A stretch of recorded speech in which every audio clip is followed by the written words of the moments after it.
Well, magandang araw sa inyo, mga tunay kong kapatid kay Kristo at yung follower ko na kaunti kung kayo ay naniniwala sa mga aral na ng Panginoon na ipinapadaan po sa akin o itinuturo sa atin na siya ko namang ibinabahagi sa inyo ay ako'y nagpapasalamat at kung ganyan ang inyong pananaw at sana nga po itong ating mga inaaral, tinatalakay na tunay na nakabase sa aral ni Kristo at sa tunay na pakikipagrelasyon sa Kanya ay makatulong sa atin upang tayo mabago, maituwid yung dapat, makalakad tayo ng dapat, makatupad tayo sa maraming mga kalooban ng Diyos, yung will niya. Mahirap pong sumunod sa Diyos ng bungal-bungal o hindi tunay at hindi diretso at hindi lahat ginagawa. Ang gusto ng Diyos, tuwirang pagsunod. Alam niyo, paglabag sa Diyos ang hindi pagsunod. At ganun din, tayo po ay makalayo sa mga kasalanan na pinalalayo ng Diyos. Lumago tayo, magamit tayo, maging instrumento tayo ng Diyos sa mundong ito na magulo at wala sa landas ng Diyos, at tayo maging halimbawa sa kaligtasan nung ilan na maaaring naghahanap talaga sa Diyos o gustong makarelasyon ng Diyos, gustong panahanan siya ng Diyos sa pagtakbo niya sa mundong ito. So hayaan na natin yung iba na ayaw nila o basta mga kampante na sila sa kalagayan nila o pag-unawa nila na sila iligtas, at hanapin na lang natin yung tunay na wala pang relasyon talaga, walang nababago, walang improvement, walang paglago, at kung sila ay naghahanap, itong channel na ito ay makatutulong talaga. Ako ay galing sa huwad na paglilingkod, huwad na relasyon sa Diyos, at ako ay, ang kulang lang pala ay ang tunay na pagsunod, ang tunay na pagpapasakop sa Diyos. Kaya't noon wala lang Diyos sa aking buhay, wala lang akong maramdaman na Holy Spirit, wala lang talaga akong intensyong lumakad ng matuwid, no? Nakatingin ako sa mundo, niyayakap ko ang kamunduhan at hindi ang tunay na Diyos na handang magbago at tumulong sa akin. Hindi man ako payamanin, hindi man ako pasikatin, hindi na mahalaga. Ang mahalaga, maging sikat tayo sa mata ng Diyos at nagagawa natin yung kalooban niya.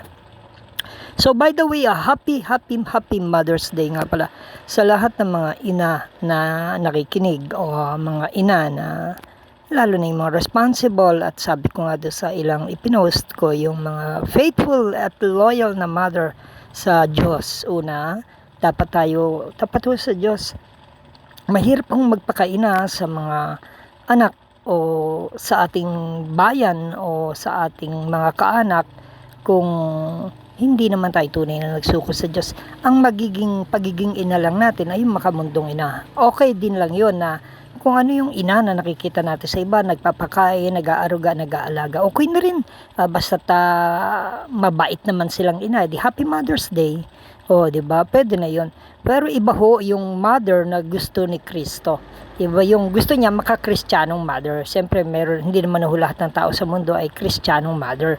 Yung iba, nag-aakalang Kristiyanong mother na sila kasi siguro sinasharan din nila yung anak nila, o siguro isinisimba din nila, o siguro sila ay napakikilalang Kristiyano sa kanilang simbahan.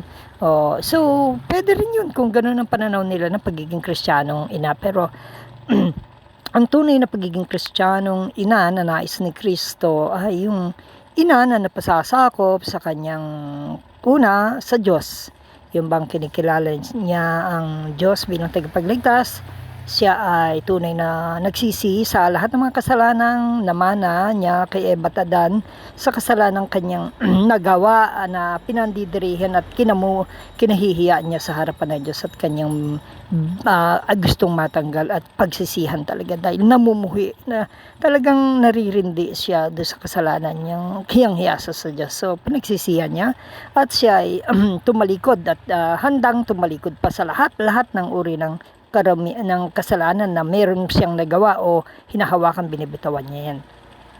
So siya po ay nagpapatotoo at siya ay napabautismo na rin sa tubig, or kung hindi pa okay lang, pero kailangang magpatotoo siya bilang kapahayagang patay na siya.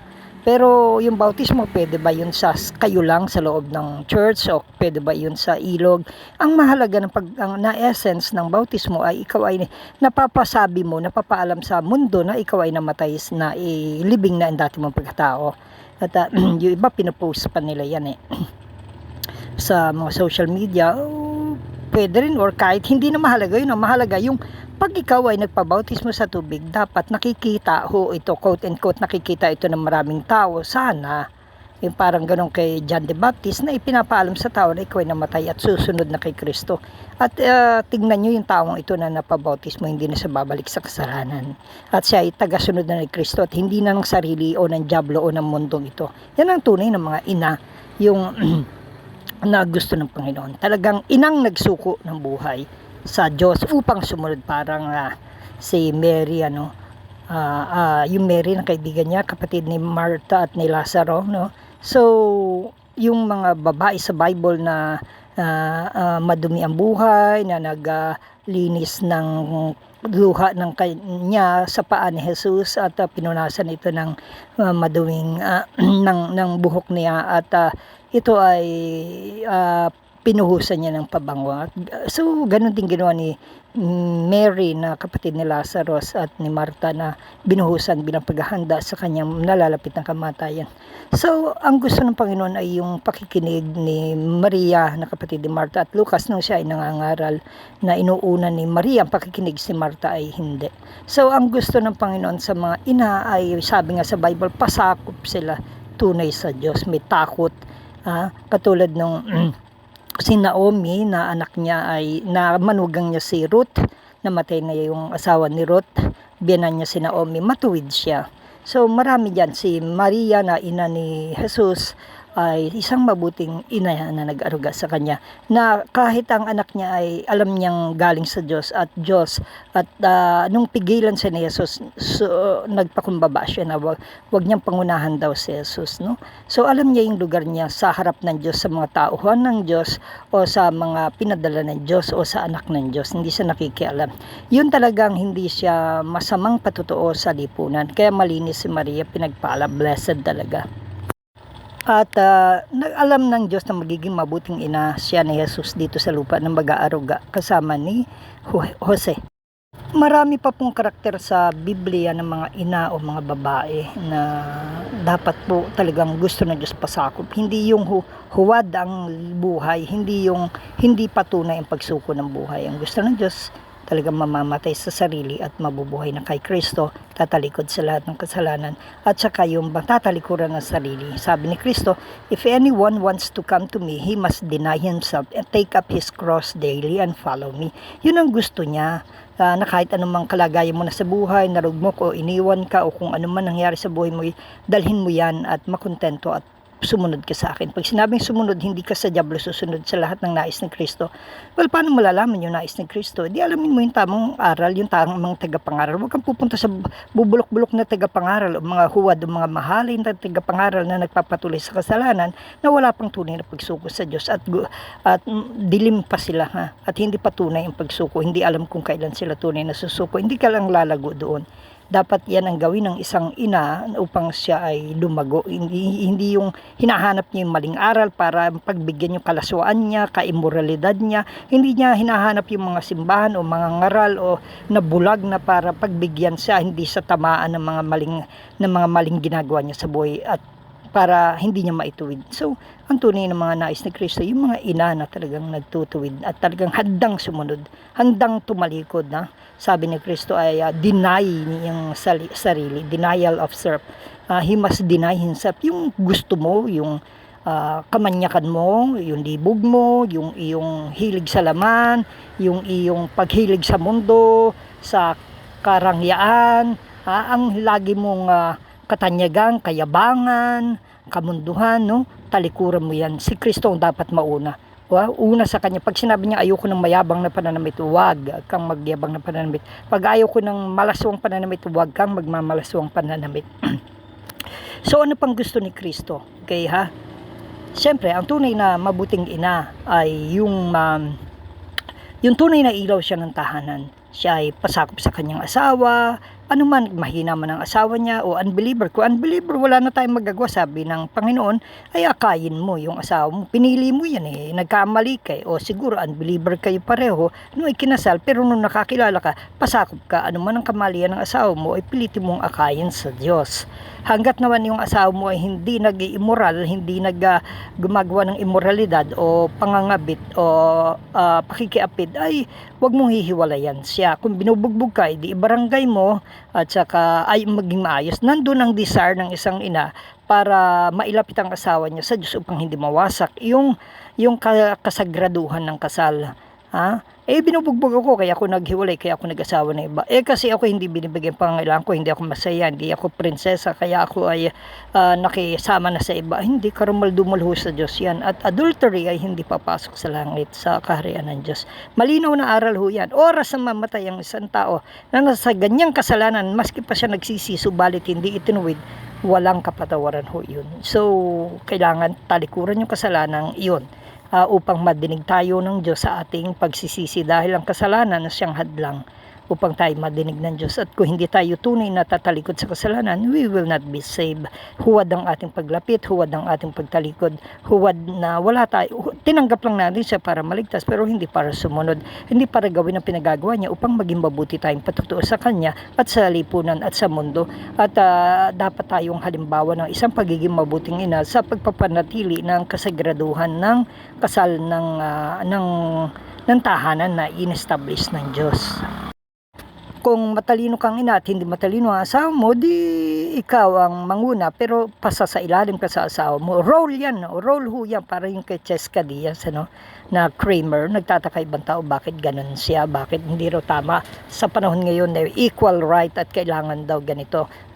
Hindi. Iba ang na kay Kristo ho. Ibang-iba, hindi makamundo style, no? Hindi maka-style bulok ng mundo na gawin mo ang gusto mo, gawin mo gusto mo sa katawan mo. Pag na may asawa ka na, whether pilay yan, whether polio yan, o napilay yan, o nagkasakit, o unbeliever yan, kinakailangan pasakop ka. Yan ang batas at role at talagang utos. Kung hindi mo gagawin, ikaw ay nagkakasala sa Diyos.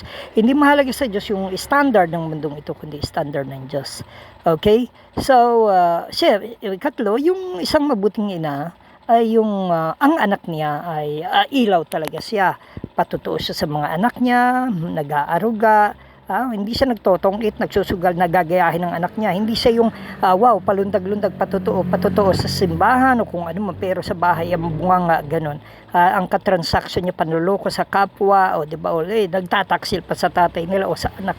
So, di ba nakikita, o di kaya nasa inuman, nasa kung anumang, kasi alam niyo ang Diyos, meron siyang uri na pamumuhay na gusto sa Kristiyano, sa libangan. Libangan ko, ganyan, di kumanta ka, pero hindi para bulgar or yung makamundong way o di kaya may inuman pa. Ayaw ng Diyos ang paglalasing. Yes, alam kong may mga taong na-addict na sa paglalasing, bata pa nahawa sa magulang, sa mga kaibigan o dala-dala na nila. Pero yung tunay na silang natakot sa kaluluwa nila kung saan pupunta ang ganyang uri ng pamumuhay at walang relasyon sa Diyos at di pa nagsuko ng buhay sa Diyos, hindi pa napatawad, nagsisi sila, humingi ng tawad, nagpaakay sa Diyos. Tinalikuran nila yan sa sugal, bisyo, no?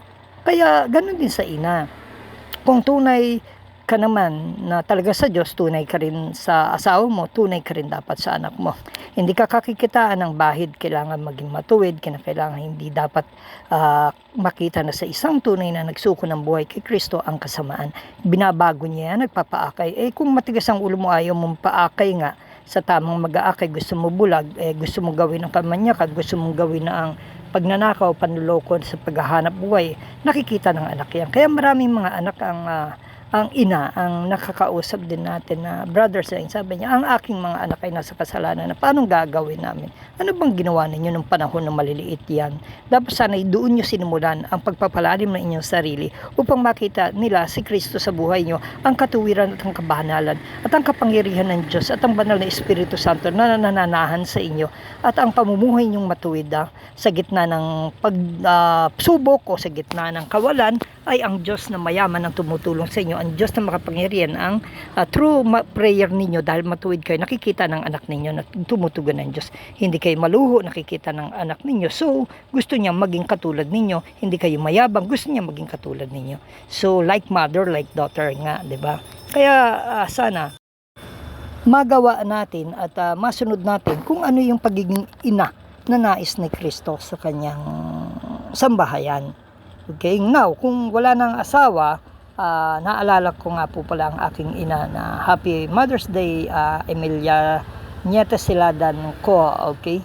At yung isang ate Vicky ko na namatay na rin. Napakabait talaga. Buting ina kahit maraming pagsubok. So na pumanaw na, alam niyo kung bakit mahal ko ang aking ina. Nakita ko ang sakripisyo niya sa aming ama nung nagkaroon ng matinding matagal na karamdaman, walang bituka, cancer of the bone, at maraming sakit po. So nakita ko yung sakripisyo niya kahit may pagkakataon na nanliligaw sa kanya kahit may asawa pa siya, hindi ho siya napatutok. So nakita ko ho yun, talagang mapatutuhanan ko yun. At sabi ko nga, nagkaroon nung namatay na yung aming father na pinagsakripisyuhan niya at hindi ko nakitang lumaban sa tatay ko kahit kailanman. No, talagang kumbaga mahal niya ang aking ama at talagang naging pasakop sa aming ama. Okay, mahal ko rin ang aking ama. So kumbaga, yun ang larawan ng isang ina na maipagmamalaki ko at lagi ko itinuturo sa aking mga anak na gayahin nila na ang aking inay hindi nagtaksil sa aking ama at naging mabuti siya. Dahil sa ang natatandaan ko sinabi ng aking ina kasi ayokong magkawatak-watak, ayokong mawalan ng ama ang aking anak. Kaya pinanatili niya ang kasagraduhan ng kasal nila ng aking ama at ganun niya kamahal yung pamilya. So kahit nung namatay ng aking ama, pwede na siya mag-asawa, pero hindi ho niya ninais dahil masisira at merong dapat na asikasuhin siyang anak na may sakit na kapatid ko. So isakripisyo niya rin ho yun, yung pagkakataon niya na sana ay magkaroon ng tuluyang relasyon sa isang tao, nagkaroon siya ng relasyon din, pero itinigil din niya yun.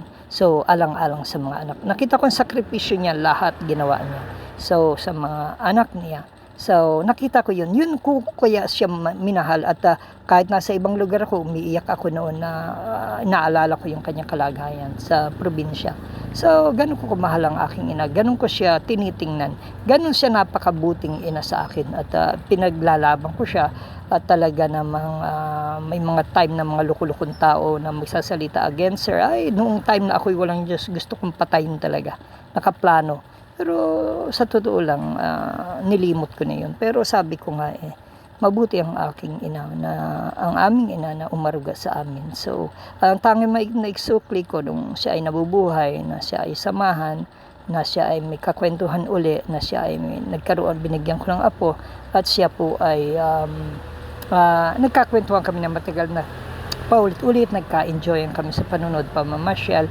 Well, we have disagreements din sa ilang mga bagay na minsan lumalampas na gano'n. So, at ako'y nagkakamali rin. So, ang mahalaga doon yung pagsasamahan at yung kaya ayun nga at talagang kinuha na siya ng Panginoon, bumigay na ang kanyang katawan. Pero sabi ko nga nagkaroon kami ng ina na talagang kung maaari pang parangalan siya pag ako'y nagkaroon, kumbaga magkaroon ng parang lagyan ng resort na nakapangalan sa kanya o whatever or something like that na just to honor her, no, sa kanyang naging kabutihan sa amin. Wala kami kung wala siya, at nagkawala-wala na rin sana kami kung hindi siya naging tapat, naging loyal, naging faithful mother sa aming lahat na mga anak niya. At tanda ko pa iyon, kahit ako'y nasa Palawan, malayo, nagsusulatan kami. So, nagpapadala ng mga picture. So hindi ko kaya na malayo sa kanya o wala siyang kasama. So, ginawa ko yung kahit may gusto pa akong gawin sa buhay ko, kinalimutan ko at talagang ibinigay ko sa kanya. Kahit hindi ko na matupad yung mga pangarap ko sana. So, na-stack up sa probinsya kasama niya. Ang mahalaga, natupad ko yung tungkulin ko sa kanya. Yun ang pinakamahalaga. At may pagmamalaki ko sa Diyos. At naakay ko rin siya at napatanggap ko siya sa Panginoon. Hindi ko makakalimutan at napapagamit siya sa pag-awit sa iglesia. At talaga nakita ko yung pagbabago sa buhay niya, yung mga pananaw niya sa mga taong nanloko sa kanya. Nakita ko na napatawad niya. So, maraming mga ina, pero hindi pare-pareho. Maraming ina na mga nagkamali sa kanilang pabubuhay, naging makasarili. So, ang nangyari na apektuhan ng mga bata, naging kriminal, hindi na sila inimik. So, dapat yun, para mapayapa ay makipag-ayos. Ituwid ang mali. Ituwid, hindi dapat ituloy. Dahil pag itutuloy, hindi mawawala ang hinanakit. Dahil sinabi ng Bible na huwag nating pasasakitan ng ating mga anak. Huwag silang maghihinagpis. Huwag nating ibuyo sa pagkagalit. Because nabubuyo, nagkakatampo. Kaya kinakailangan ituwid, hindi dapat ispalunok yung anumang kamalian. So, yun, ganun yun.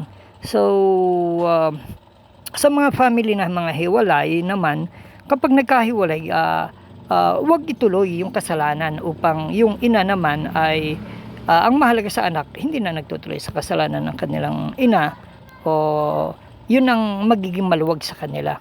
So, maituwid, hindi yung nandun pa rin sa kasalanan. So, ganun yung ang tamang pananaw ng pagiging ina sa Diyos.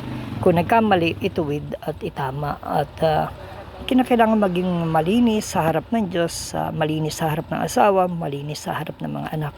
Yun ang kalugod-lugod na ina na dapat tularan at sundan na nais ng Diyos na tunay na patutuon ni Kristo sa mundong ito.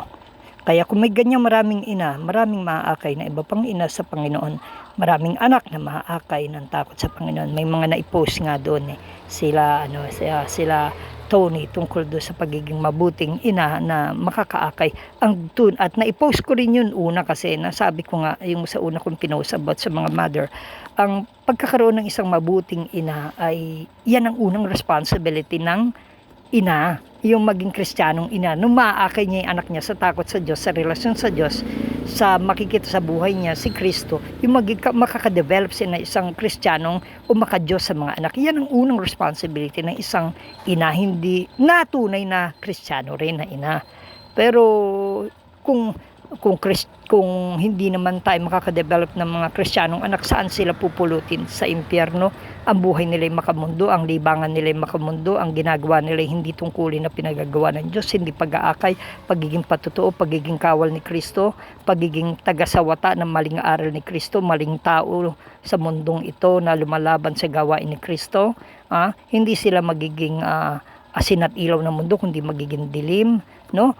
Nakakatakot yan. Yan ay paglalakad ng hindi kalooban ng Diyos at pagtupad sa kalooban ng Diyos at pagpapatuloy sa kasalanan na hindi tunay na maliligtas base sa aral ni Kristo at mga alagad niya.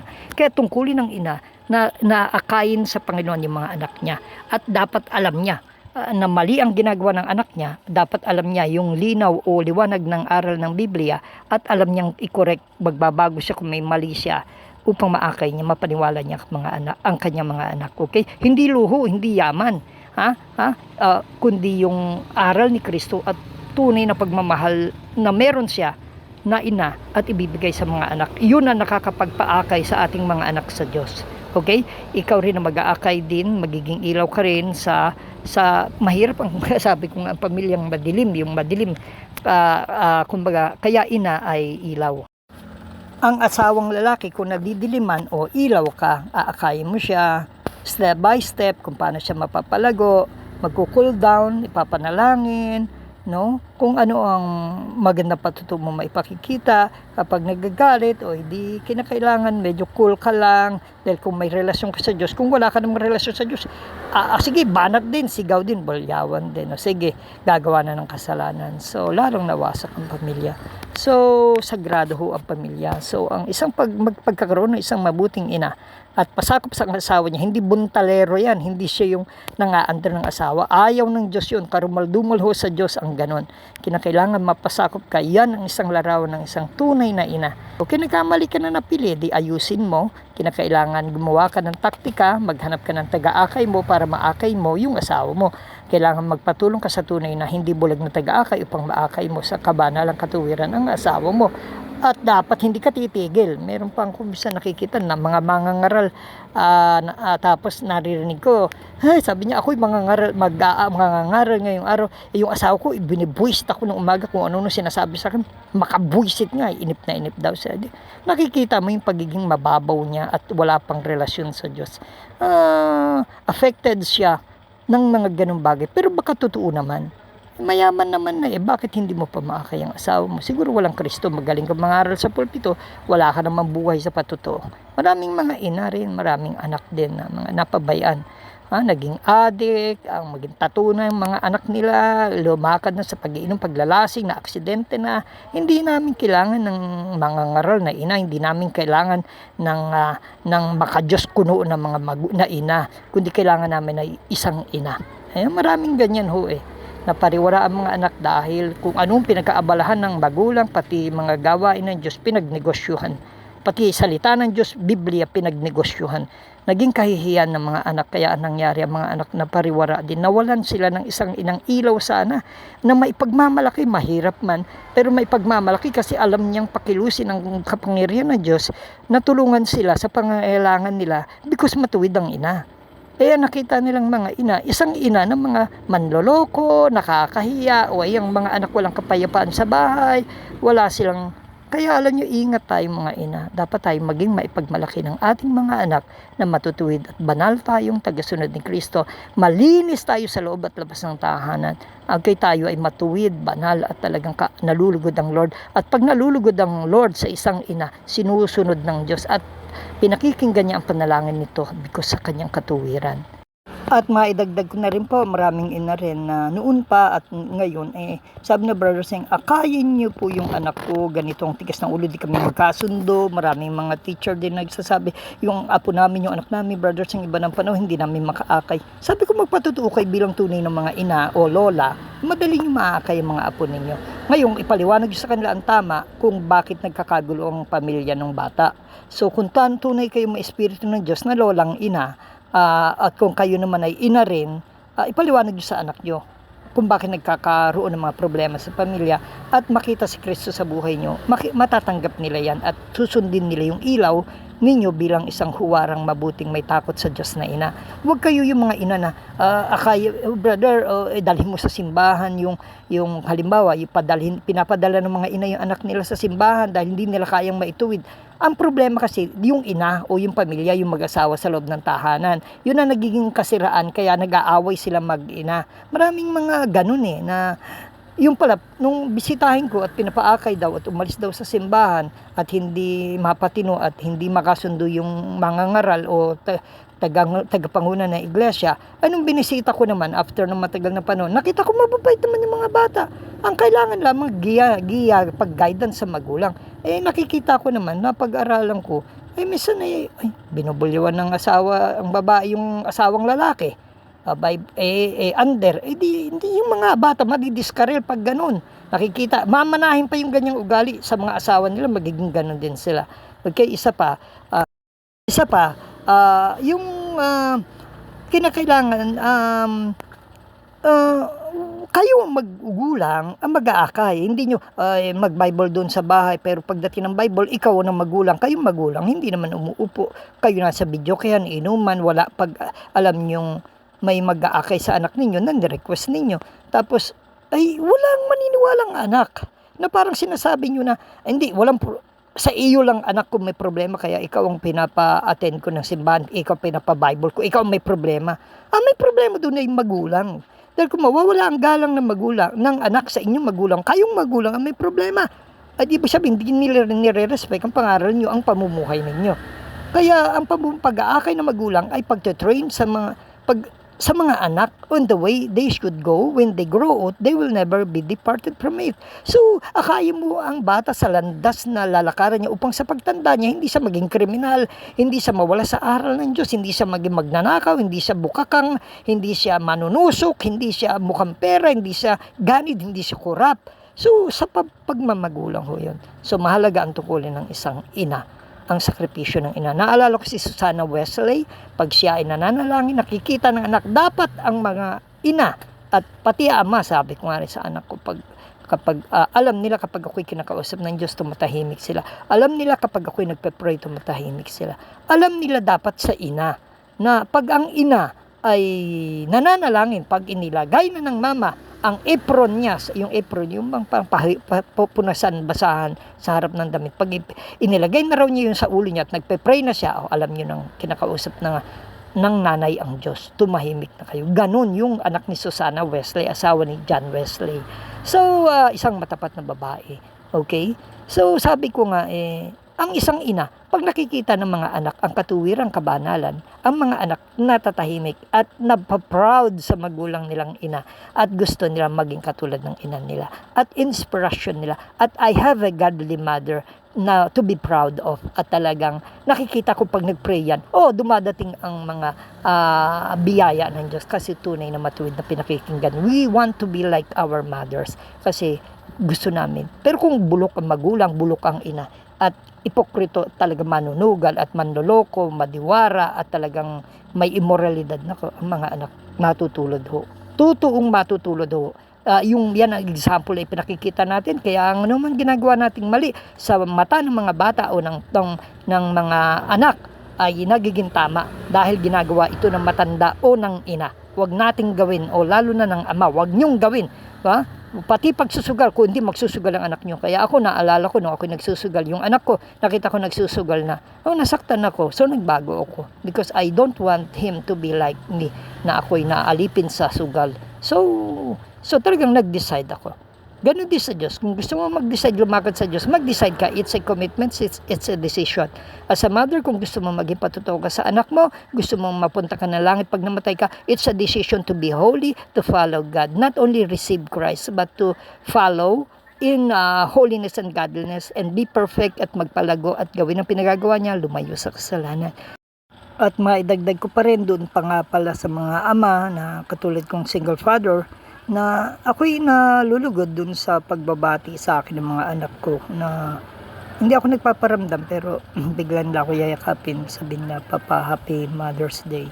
So many times yan ako'y sabi ko oo, nalulungkot ako na masaya ako na na-appreciated pala nila yung mga nagsasakripisyo. Marami ring mga ama na katulad natin na single father na sila po ay ginagampanan ng tungkulin sa kanilang buong mga anak.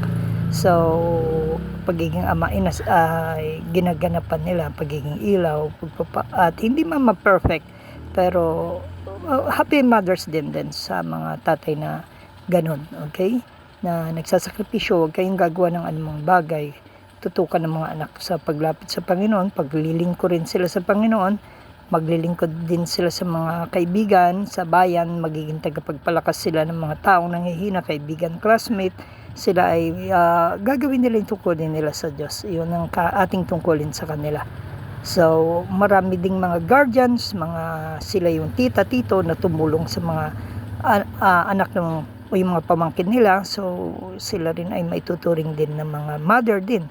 At yung mga lolo, lola, tito, tita o sa ibang tao na hindi nila kamag-anak na sila ay mapagkalinga sa mga batang mga naulila, mga batang pinabayaan, sila ay nagsilbing ina sa mga taong napabayaan. So, Happy Mother's Day din sa inyo. At ang pagiging ina hindi lamang sa tunay na ina, tunay na babae, kundi sa mga marunong gumanap ng pagiging mapagmahal na ilaw o gabay sa lahat ng mga bata o mga anak. So, yan ang mensahe. So, yan po ang isang pagiging mabuting ina. So, magsilbing aral po sa atin. God bless you and Happy Mother's Day to all.